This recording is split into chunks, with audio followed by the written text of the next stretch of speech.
Darwin Platform Group of Companies is one of the fastest growing diversified Indian conglomerates with global footprints. It is setting up offices globally and tying up with companies across the globe from multiple sectors.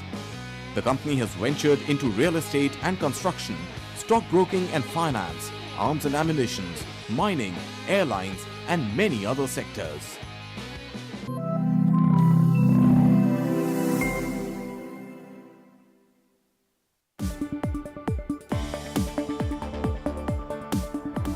Hello and welcome to Business Today Television. I'm Siddharth Zarabi and you're watching Market Today.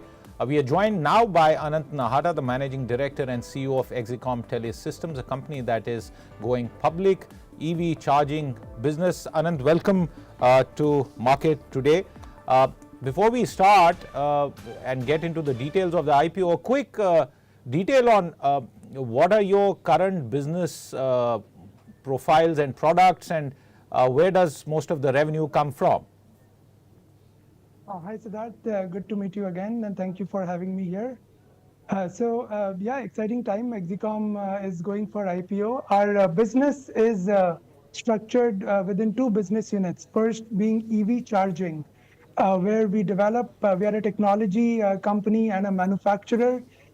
We make EV chargers for various vertical markets, be it home charging, be it charging in a public environment or charging for heavy-duty vehicles like bus depots. This is something we started in 2019, and thanks to our effort and more importantly industry growth, have grown significantly here. The second business is called Critical Power Solutions business. This is where the company started from about 3 decades ago. And here we make specialized power electronic products which serve the telecommunication infrastructure. These are namely DC power management systems and lithium-ion batteries, which work together to keep to power the telecom communications network and keep that up 24/7, even while there is grid interruption. Okay, let's get into the proposed issue, viewers. The IPO opens for subscriptions on the 27th of this month and closes on the 29th. Price band set at 135 to 142 per share. Anand, share the details of the IPO and what are the plans for using the funds that you raise from this issue? The IPO size was 500 crores. And we had a provision of pre-IPO. So pre-IPO round was done in January for about 71 crores. So we are raising 429 crores out of this IPO, where 329 is fresh issue and about 100 crores is offer for sale. The main use of the primary capital is, number one, invest in new manufacturing facility in Hyderabad. It will produce, it's an integrated manufacturing facility, will be producing all the 3 product lines we are in, EV chargers and the critical power products. The second use is to deploy towards R&D. And this is about coming out with new products in both our business segments and upscaling our R&D both in terms of people and infrastructure. Third one is use in working capital, where we plan to retire certain working capital that we have from the banks today, plus invest in new working capital requirements. This is about 120 crores. And last is general corporate expenses in variety of areas, but primarily in new distribution, sales channel and geography expansion that we are looking at. What will be the promoter shareholding post issue?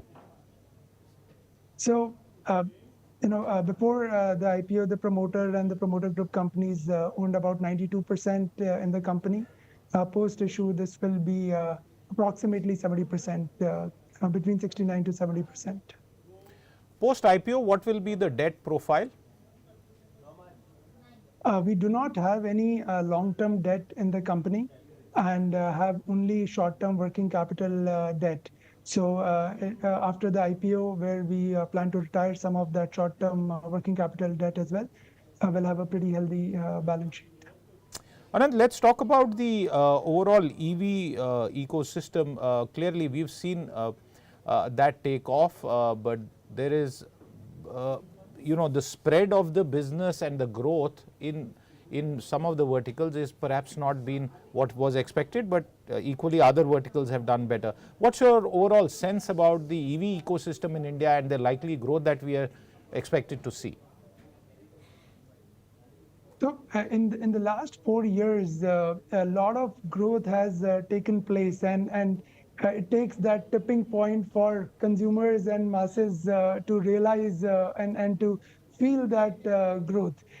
Today, I remember in 2018-19 where EVs being produced had just about 100 kilometers of range, and today even mass market EV, and I'm talking about cars, are common to see with 405 kilometer of range, and that's a really great progress. And over the course, the price points have really dropped.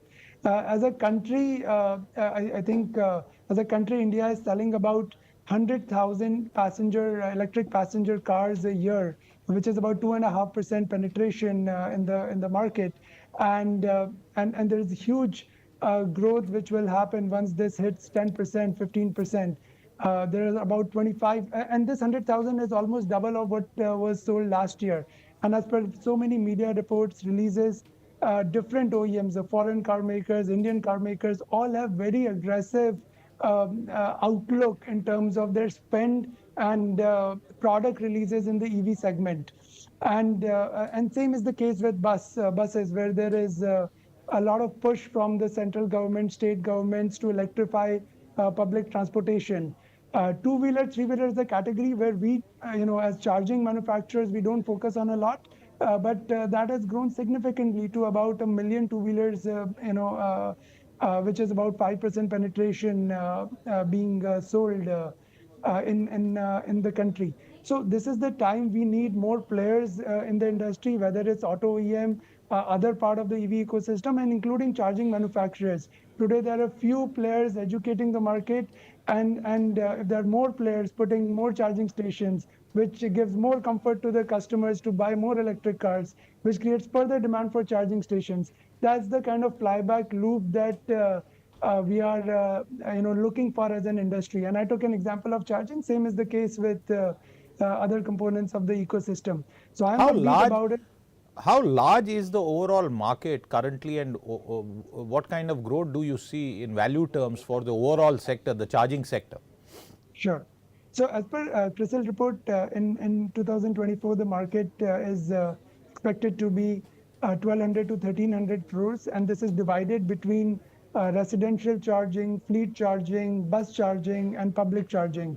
All these segments are expected to grow between 50 to 60% CAGR over the next 4 years, making it a 9,000 crore plus market by FY28, out of which public charging and bus charging sectors are expected to be the largest, while followed by residential charging and the fleet charging segments.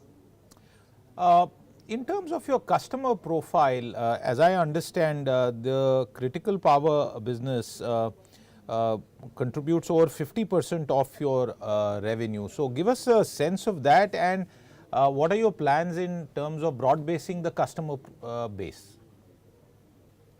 EV charging is a fairly new business which was started in 2019, and over the last 3 financial years, FY21, 22, 23, the contribution of revenue has climbed from 8% to 10% to almost 30%. Critical power actually accounts for 70% of our revenue, not 50. But fundamentally, we see both these businesses internally. We see as a common power electronic business where we enjoy, similar supply chain, similar manufacturing facilities, and we are investing in growth of both the businesses. Okay. A lot of the current inputs that go into this space are imported, and there is obviously a supply side risk that is associated not just for you but for the entire industry. Since your lineage and the HFCL group has a strong footing in telecom manufacturing, I wonder if you could share details about how you plan to address this going forward and sort of increase indigenization and manufacturing capabilities within India. So in the whole EV ecosystem, there is a lot of focus by the government from the very beginning to increase localization. And even as a company, that has been a continuous focus for us. Now, whether it's some big ticket items like the cells, it does not concern us directly, but government has launched large PLI and several a sizable PLI scheme, and number of gigafactories will be up and running over the next 2-3 years to make the supply chain of cells domestic from 100% imported today. As far as chargers are concerned, we continuously using our R&D focus on localization. However, there are certain parts like semiconductors which are imported, no matter we make a phone or a laptop or for that matter chargers. But I'm at least excited by the reports that there is going to be semiconductor manufacturing also in India starting in near to mid future. So that's the time we'll see very sharp uh, you know tick in localization. But having said that, even today in the last 4 years, as an industry, localization has improved vastly because of government policies, initiatives, whether it's the PLI to the auto car companies or the cell companies or the subsidy to the PSUs to establish charging infrastructure and others. Other companies in India, large conglomerates, are working on lithium ion cells, battery packs, and like you said, semiconductor also. All of these are mid to long term projects. Between then and once you have a more bigger established ecosystem, could you tell us in percentage terms of the level of indigenization that you yourself aspire for within the business that you operate in? It's very hard to give a number because even electronics is not just there are so many different factories for different types of electronics. So it really depends on what gets localized first, and overall, I can say that the initiative of all the industry and the government is to speed up the localization, and that's why I see some of the higher ticket items being pushed faster, like cells, which will impact localization of a car at a much deeper level than certain other items. So I guess with so many factors, we'll have to wait and watch what the actual number is. But till then, we'll have to be happy with the continuous upward trajectory that we have been seeing in the past and will continue to see in the future. Is forex, a risk that you feel concerned about, given the volatility that we saw in the past? Now it's pretty stable, but is forex something that you feel needs better mitigation, forex risk? So forex in India is especially if you're dependent on large import sales. Import input. It is a matter of concern, but we have always been in electronic manufacturing. Even power electronics for telecom has that element. And I think today there are various strategies different companies use to safeguard them against it. Whether it's part of customer contracts, whether it's our hedging policy or other instruments to take care of forex impact. Anant, on the consumer side, there are different regulations, or let me say practices, that are followed across different states, including fears that have come up on account of certain fire incidents. Do you feel that there is need for a uniform architecture, framework, set of policies that will govern the adoption of installation as well as regular usage of EV charging in residential areas, in societies, and in such places where safety is also a concern? Yeah. To my best of knowledge, the safety incidents you're referring to are to do with battery fires, particularly in the light electric vehicle space, and after which, even before that, regulations is something which is a continuous process, right? Whenever there is an incident like this, people feel regulation should be tighter or heavier. But I think if we see the trajectory over the last 3 years, really good regulations have been put in place. to safeguard people's interest and safety foremost. In charging, charging is a subject which is pretty standardized globally, including the standardization of how chargers work with the car. There are global standards following which India has developed its own standard, but largely influenced from the global standard.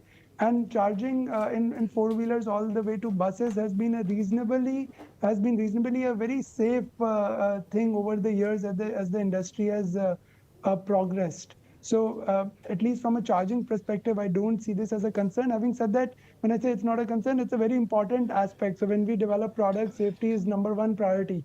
Anything to do with safety, certifying our products with global certifications as well as Indian certifications is something we do. So we can be safe, we can be confident about our products, and consumer using our products can be confident. Absolutely. A couple of questions before we wind up.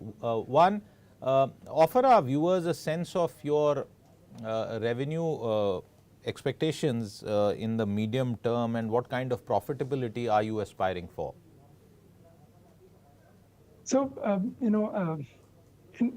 I can only, look at industry growth here, and that is the reason we are excited about the EV charging industry, and why we are investing into future capacities as well as technology.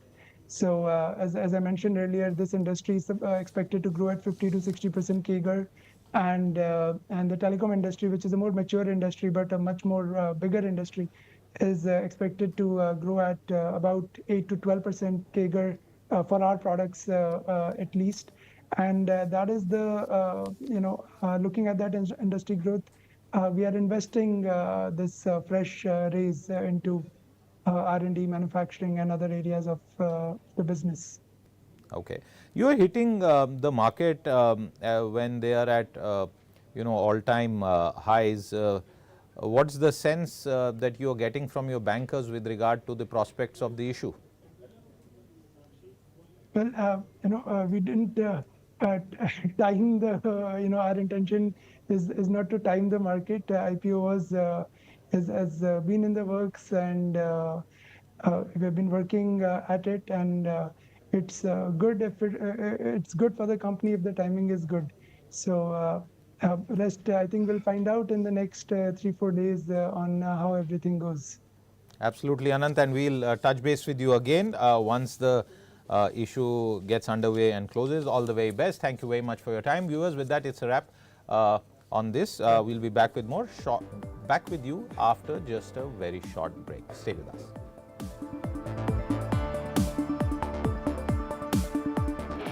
Darwin Platform Group of Companies is one of the fastest growing diversified Indian conglomerates with global footprints. It is setting up offices globally and tying up with companies across the globe for multiple sectors. The company has ventured into real estate and construction, stockbroking and finance, arms and ammunition, mining, airlines, and many other sectors.